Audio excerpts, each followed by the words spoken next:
ये चुड़ैल तो पूरे गांव का ही खाना खा जाएगी। अब हम क्या करेंगे, ये जानने के लिए पूरा वीडियो जरूर देखना। गांव में अजीबोगरीब घटनाएं हो रही थीं। रात के अंधेरे में अजीब आवाजें सुनाई देती थीं। लोगों के घरों के दरवाजे अपने आप खुल जाते थे और कभी कभी तो ऐसा लगता था जैसे कोई अदृश्य शक्ति उन्हें छूकर गुजर गई हो। गांव वाले डरे हुए थे। उन्होंने कई तरह के उपाय किए, पूजा पाठ करवाए, ताबीज पहने, लेकिन कुछ भी काम नहीं आया। डर धीरे धीरे उनके दिलों में घर करता जा रहा था। एक शाम गांव के मुखिया रामलाल ने पंचायत बुलाई। पंचायत में गांव के सभी बड़े बूढ़े और समझदार लोग इकट्ठा हुए। माहौल गंभीर था, हर चेहरे पर चिंता की लकीरें थीं। रामलाल भारी आवाज में, भाइयों और बहनों, आप सभी जानते हैं कि हमारे गांव में कुछ ठीक नहीं चल रहा है। ये अजीबोगरीब घटनाएं, ये डर का माहौल, कब तक हम ऐसे जीते रहेंगे? श्यामू डरते हुए, मुखिया जी, मुझे तो लगता है कि किसी बुरी शक्ति का साया है हमारे गांव पर। मैंने सुना है पहले भी ऐसे हादसे हुए हैं।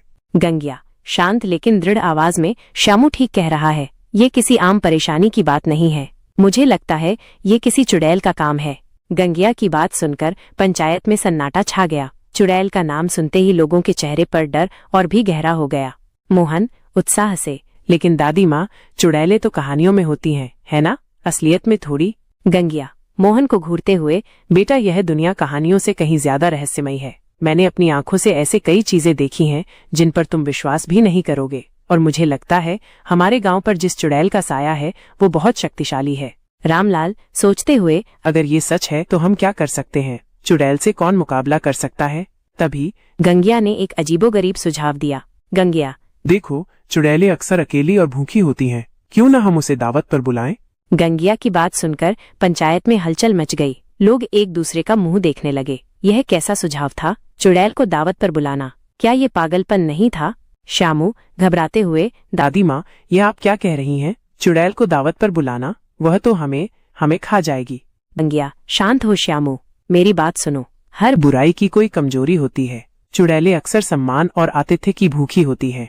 अगर हम उसे पूरे सम्मान के साथ दावत पर बुलाएं, अच्छा भोजन परोसें, तो शायद उसका गुस्सा शांत हो जाए। मोहन आश्चर्य से, क्या यह सच में काम करेगा दादी माँ? गंगिया, मैं दावे से तो नहीं कह सकती, लेकिन हमारे पास और कोई चारा भी तो नहीं है। डर कर जीने से अच्छा है एक बार कोशिश करके देखें। रामलाल थोड़ी देर तक सोचते रहे। गंगिया की बात में तर्क था। डर कर बैठे रहने से तो कुछ नहीं होगा। क्यों न एक बार ये अजीबोगरीब तरीका आजमा कर देखा जाए? रामलाल, ठीक है, हम कोशिश करेंगे। गंगिया माँ, आप ही बताइए कि हमें क्या करना होगा। गंगिया ने दावत की तैयारी के बारे में विस्तार से बताया। उन्होंने कहा कि गांव के सबसे बड़े और खुले मैदान में दावत का आयोजन किया जाएगा। भोजन पूरी तरह से शाकाहारी होगा, क्योंकि चुड़ैलें अक्सर मांसाहारी भोजन से दूर रहती हैं। पकवान स्वादिष्ट और सुगंधित होने चाहिए। सबसे महत्वपूर्ण बात यह थी कि दावत में शामिल होने वाले हर व्यक्ति के मन में चुड़ैल के प्रति सम्मान और सद्भावना होनी चाहिए, डर नहीं। गांव वालों ने मिलकर दावत की तैयारी शुरू कर दी। मैदान को साफ किया गया, सुंदर रंगोली बनाई गई और चारों तरफ दिए जलाए गए। गांव की महिलाओं ने मिलकर तरह तरह के स्वादिष्ट व्यंजन बनाए। दाल, चावल, सब्जियां, मीठे पकवान और फल, हर चीज में प्यार और श्रद्धा का भाव था। जब रात हुई तो पूरा गांव मैदान में इकट्ठा हो गया। बीच में एक बड़ी सी चौकी पर भोजन परोसा गया था। हवा में पकवानों की सुगंध फैली हुई थी। माहौल में अजीब सी शांति थी, लेकिन हर किसी के दिल में डर की एक पतली लकीर दौड़ रही थी।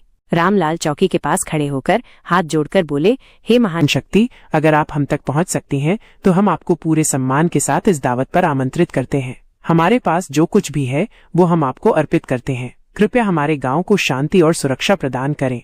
कुछ देर तक सन्नाटा छाया रहा। फिर दूर से एक ठंडी हवा का झोंका आया। दियों की लौ कांपने लगी और पत्तों की सरसराहट तेज हो गई। धीरे धीरे अंधेरे से एक भयानक आकृति निकली। ये काली थी, चुड़ैल। उसकी लंबी उलझी हुई बाल हवा में लहरा रहे थे। उसकी आंखें अंगारे की तरह जल रही थीं और उसके चेहरे पर सदियों का गुस्सा और अकेलापन झलक रहा था। उसे देखकर गांव वालों की सांसें थम गईं। छोटा मोहन डर के मारे अपनी माँ के पीछे छिप गया। श्यामू तो आंखें बंद करके कांपने लगा। काली धीरे धीरे चौकी की तरफ बढ़ी। उसकी हर कदम पर जमीन थोड़ी सी हिलती हुई महसूस हुई। जब वो भोजन के पास पहुंची तो उसने एक तीखी नजर से गांव वालों को देखा। काली गहरी और कर्कश आवाज में, तुमने मुझे बुलाया? रामलाल ने हिम्मत करके आगे बढ़कर कहा, हाँ माता, हम आपको पूरे सम्मान के साथ इस दावत पर आमंत्रित करते हैं। कृपया इसे स्वीकार करें। काली ने रामलाल को ध्यान से देखा। उसकी जलती हुई आंखों में कोई भाव नहीं था। फिर उसने भोजन की तरफ देखा। सुगंध उसे अपनी ओर खींच रही थी।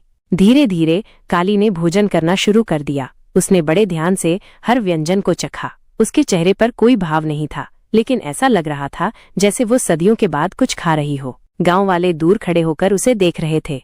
उनके दिलों में डर और आश्चर्य का मिश्रण था। क्या सच में ये काम कर रहा था? जब काली ने पूरा भोजन कर लिया तो उसने एक गहरी सांस ली। उसकी आंखों की ज्वाला थोड़ी शांत हुई लग रही थी। काली, पहले से थोड़ी नरम आवाज में, तुम मुझसे क्यों नहीं डरे? रामलाल, हम डरे हुए थे माता, लेकिन गंगिया माँ ने कहा कि आपको सम्मान और आतिथ्य पसंद है। हमने सोचा कि अगर हम आपको प्यार से बुलाएंगे तो शायद। काली, हल्की हंसी के साथ, प्यार? सम्मान? ये शब्द तो मैंने सदियों पहले भुला दिए थे। दुनिया ने मुझे हमेशा नफरत और डर से ही देखा है। गंगिया, आगे बढ़कर, हर किसी के अंदर अच्छाई होती है माता। शायद आपको कभी किसी ने प्यार से नहीं बुलाया। काली ने गंगिया की तरफ देखा। उसकी आंखों में पहली बार कुछ और दिखा, शायद आश्चर्य, शायद थोड़ी सी उदासी। काली, तुम बूढ़ी औरत, तुम सच कहती हो। मैं अकेली थी, हमेशा अकेली रही। उसकी आवाज में दर्द था, एक ऐसा दर्द जो सदियों के अकेलेपन से उपजा था। रामलाल, अब आप अकेली नहीं है माता। आज से यह गांव आपका भी है। आप जब चाहें यहाँ आ सकती हैं। हम हमेशा आपका सम्मान करेंगे। काली ने एक बार पूरे गांव की तरफ देखा। लोगों के चेहरों पर अब डर की जगह उम्मीद और सहानुभूति का भाव था। काली, आंखों में हल्की नमी के साथ, तुम सच में ऐसे हो? श्यामू, हिम्मत जुटाकर, हाँ माता, हम सच कह रहे हैं। काली ने एक गहरी सांस ली। फिर उसने एक अद्भुत काम किया। उसने अपना हाथ उठाया और अपने लंबे नुकीले नाखूनों को छोटा कर लिया। उसकी भयानक आकृति थोड़ी नरम पड़ गई। काली, ठीक है, मैं तुम्हारी बात मानती हूँ। आज से मैं इस गांव को कोई नुकसान नहीं पहुँचाऊंगी। मैं वादा करती हूँ। उसकी आवाज में दृढ़ता थी, लेकिन उसमें पहले वाली कर्कशता नहीं थी। गांव वाले खुशी से चिल्ला पड़े। उनका डर आखिरकार खत्म हो गया था। उन्होंने कभी सोचा भी नहीं था कि एक चुड़ैल को प्यार और सम्मान से जीता जा सकता है। काली उस रात गांव में ही रुकी। लोगों ने उससे बातें की, अपनी परेशानियां बताईं और उसने ध्यान से सबकी सुनी। उसे पहली बार महसूस हुआ कि किसी के साथ होने का क्या मतलब होता है। अगले दिन जब सूरज निकला तो काली जाने के लिए तैयार हुई। काली, मैं अब जाती हूँ, लेकिन मैं जल्द ही वापस आऊंगी। धन्यवाद इस सम्मान के लिए। और फिर वो धीरे धीरे अंधेरे में गायब हो गई। उसके जाने के बाद गांव में शांति लौट आई। अजीब